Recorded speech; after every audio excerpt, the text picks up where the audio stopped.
જો પરિવારમાં સંપ નહીં હોય તો પછી આ ઘર ફૂટે ઘર જાય એના જેવું થશે. માટે ઘર પરિવારની અંદર આપણે સંપ રાખો. જો વેર ઝેર વધશે ને તો એને કારણે આપણો પરિવાર છે એ દુખી પરિવાર થશે. સંતો આગળ કહે છે, વેર ઝેરથી સંબંધ તૂટ્યા, એકબીજાના માથા ફૂટ્યા. વેર ઝેરથી સંબંધ તૂટ્યા, એકબીજાના માથા ફૂટ્યા. ક્રોધેથી થઈ જાય પછી તે પાછળથી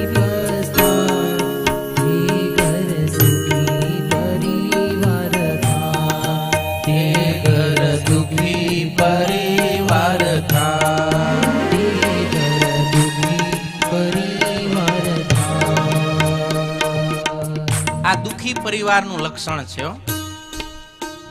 વેર ઝેર હોય ઘરની અંદર અને કેવા પ્રસંગો બને. આજે દુનિયામાં અનેક કિસ્સાઓ આપણી સામે આવતા હોય છે.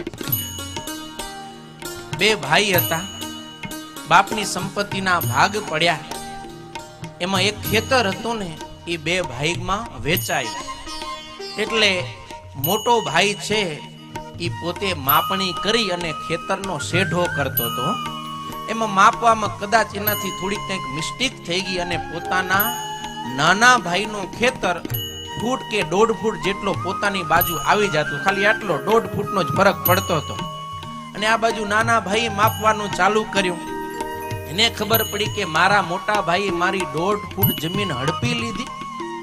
પહેલેથી પ્રેમ થોડો ઓછો, કજિયા ક્લાસ જેવું થતું રહેતું, એટલે જઈને વાત ન કર્યો, સીધો હાથમાં હથિયાર લઈને જ આવ્યો અને ઝઘડો જ કર્યો. તે જાણી જોઈને જ મારી 1.5 ફૂટની જમીન લઈ લીધી. આમ ને તેમને બોલા ચાલીને થઈ ગઈ. હાથમાં લાકડી હતી અને બરાબરની મોટા ભાઈને એક લગાવી દીધી.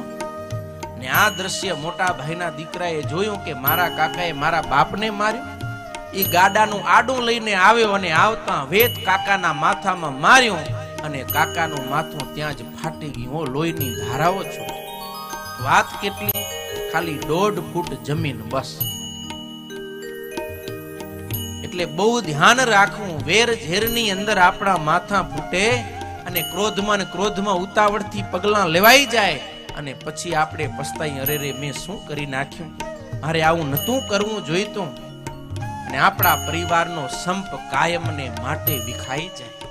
પછી પરિવારની અંદર જીવન જીવીએ ને તો ન જીવ્યા જીવું જ આપણે જીવતા હોય. સંપત્તિનો બધો નાશ થઈ જાય. ઓલી ખાંડડી વાળી વાત તો સત્સંગમાં બહુ પ્રસિદ્ધ છે, માંડવીની. સંપત્તિ આપણી બધી ચાલી જાય એટલે શાસ્ત્રોમાં લખ્યું, જહાં જહાં સંપ તહાં સંપત્તિ નાના, જહાં કુસંપ તહાં વિપત્તિ નિદાના. જહાં જહાં સંપ તહાં સંપત્તિ નાના. નાના એટલે ઓછી એમ નહીં, નાના પ્રકાર એટલે વિવિધ પ્રકારની સંપત્તિઓ આવે. જ્યાં સંપ છે ત્યાં સંપત્તિ છે, જ્યાં કુસંપ છે ત્યાં વિપત્તિ છે. માટે પરિવારની અંદર સંપ રાખવો. સાસુ અને વહુ એ જો ઘર પરિવારની અંદર એક મના થઈને રહે ને તો એ પરિવારની અંદર સરસ રીતે સંપ રહે. પણ ઘર પરિવારની અંદર બાઈઓના ડખા થાય ને એમાં પુરુષો બચારા વચ્ચે પીલાય. પતિ હોય એ ના માનો થઈ શકે, ના વહુનો થઈ શકે. દીકરાઓ હોય, પોતરાઓ, એ ન માના થાય, ન દાદી ન થાય.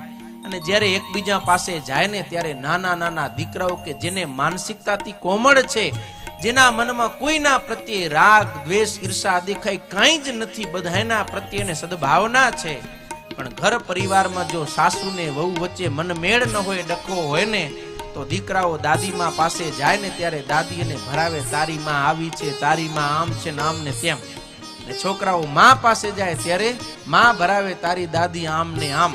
અને એ દીકરાઓ જ્યારે મોટા થાય ને સમજણા થાય ને ત્યારે ખબર પડે કે આ બે આમ ને આમ જ છે, એટલે કોઈના ન થાય.